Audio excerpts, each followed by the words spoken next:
Mon épouse, Madame Doudou, elle a horreur que je l'appelle comme ça, elle lui répétait pas. Comme loisir, en fait, elle fabrique des bijoux, des boucles d'oreilles qu'elle fait avec des chutes de plaquage et des petits morceaux de bois que je ramène de l'atelier. Et là, elle a un contact pour exposer ses boucles dans un salon de coiffure. Donc, je me suis dit qu'il fallait que je lui fasse un petit stand. Commandez-les par centaines. Comme d'habitude, avant de démarrer un nouveau projet, en général, je fais un modèle. À l'atelier, j'ai trouvé des chutes de contreplaqué 10 mm plaqué chêne. Donc du coup, j'ai découpé la base du socle, les deux côtés, et j'en ai profité pour faire les rainures qui recevront la feuille de plastique de 3 mm. J'avais aussi un rouleau de chêne, c'est du chêne, pré-encollé pour les champs. Il fait 23 mm, alors que les pièces de contreplaqué font 10 mm. Donc ce que je vais faire, c'est que je vais le recouper en deux pour pas le gâcher. Et j'ai aussi rapporté ce morceau je pense que c'est de l'acrylique ou du plexi blanc, j'en sais rien. 3 mm d'épaisseur, filmé d'un côté. C'est là-dedans qu'on fera les découpes pour passer les boucles. J'ai testé la largeur de la rainure pour vérifier que le plexi allait rentrer correctement. Donc pour les côtés, c'est bon. Pour la base du socle, la rainure, je l'ai faite un petit peu plus large pour qu'elle puisse accepter en fait l'angle de la pièce en plastique. Je vais couper les bandes pré-encollées à une longueur surestimée, simplement avec une paire de ciseaux.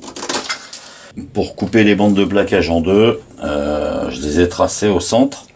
J'utilise un réglet métallique le plus droit possible que je positionne et un cutter très bien affûté, une lame neuve ou une lame cassée.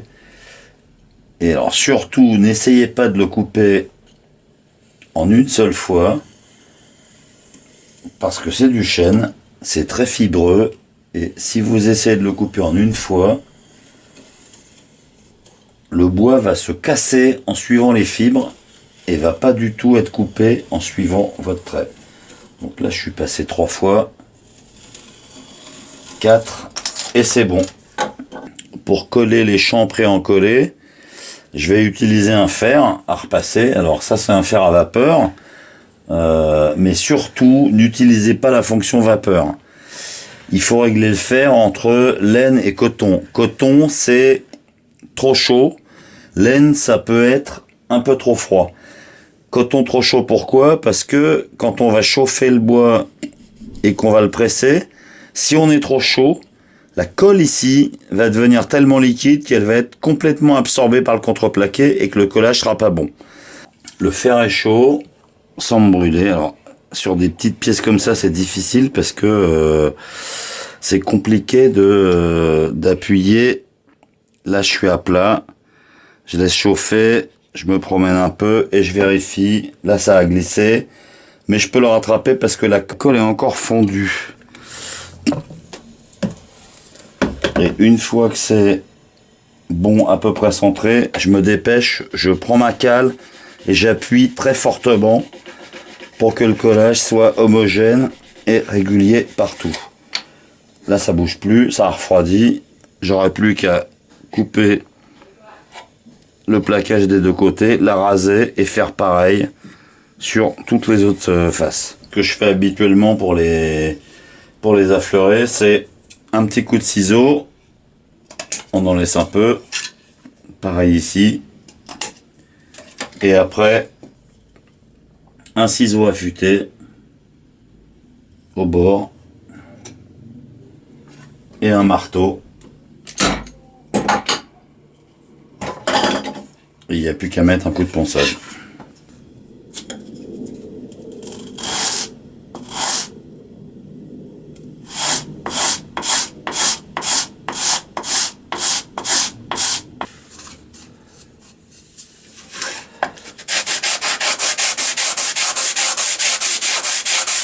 J'ai affleuré et j'ai poncé les deux faces au 80, un peu usé.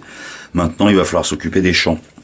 Donc les champs, ici, Je sais pas si ça s'entend avec l'ongle. En fait, je les ai coupés au ciseau, mais il y a un petit peu de colle et de bois qui est en saillie, qui dépasse. Donc pour pouvoir poncer ça, alors je vais utiliser ma cale 120. Alors vous voyez, l'inconvénient du champ pré-encollé, c'est que la colle, elle colmate le papier de verre à une vitesse hallucinante. Donc je vais me servir du côté qui est encore à peu près en bon état.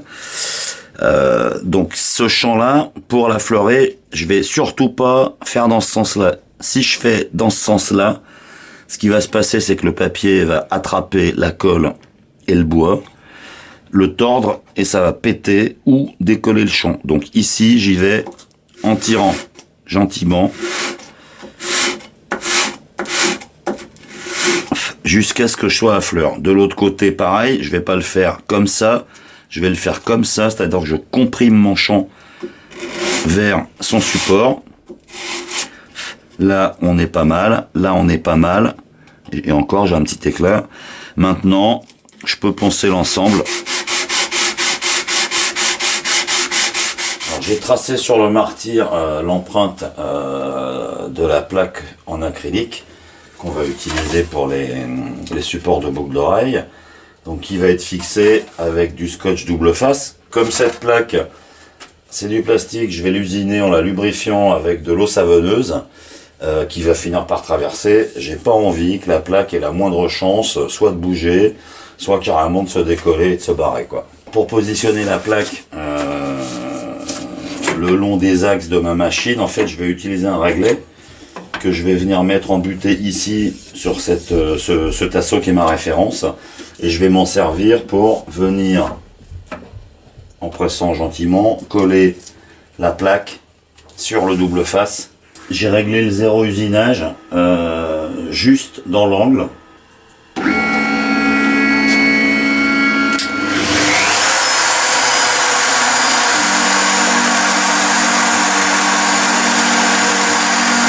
Ça, c'est ce que j'obtiens à la fin du fraisage. Donc c'est un demi-bordel, c'est-à-dire que les trous, les lumières ont l'air à peu près fraisés, sauf que je vais essayer de zoomer. La fraise, elle est totalement colmatée et j'ai récupéré des morceaux de plastique fondu absolument partout. Alors je sais pourquoi. Cette fraise-là, c'est une fraise à 3 hélices, coupe frontale, qui est conçue pour du métal. Et c'est pas du tout la géométrie qu'il faut pour du plastique ou de l'aluminium, c'est un peu pareil. J'aurais dû faire ça avec une fraise avec une seule hélice, mais j'en ai pas, donc j'ai fait avec. Ça m'a pris plus d'une demi-heure pour retirer ce fucking scotch double face qui colle vraiment très bien. De ce côté-là, c'est à peu près propre. De l'autre côté, j'ai encore le film. Je l'ai pas retiré, donc je sais pas si ça va aller ou pas. Mais quoi qu'il en soit, en tout cas, j'ai les trous ovales partout à la bonne distance, donc je vais garder ça. Alors pour la finition. J'ai tout poncé au grain 240, c'est tout doux.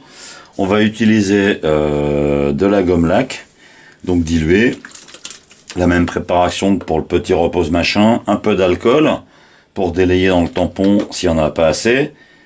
Le tampon que j'ai laissé dans son bocal et qui est utilisable. Donc je vais l'ouvrir. Je vais mettre un tout petit peu de gomme laque au milieu. Quelques gouttes, enfin quelques bonnes gouttes, quoi. Là c'est beaucoup trop. Un tout petit peu d'alcool pour diluer l'ensemble. Voilà. Enfin, et je le referme. Là il est beaucoup trop mouillé. Hein. J'ai laissé couler comme un goret, mais ça va distribuer le truc.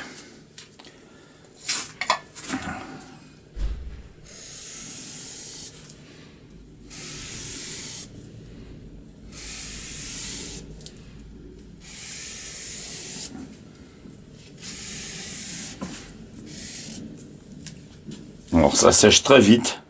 Là c'est mouillé. On va laisser sécher.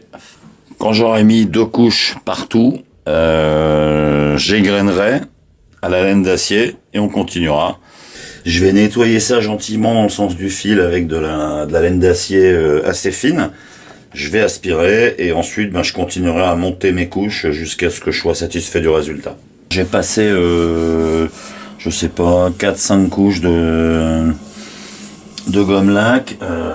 Ça me paraît bien. Donc je vais finir à la cire, donc en couche super légère, étalée au coton, à la mèche coton. On met des couches hyper fines, on appuie pour que ça rentre.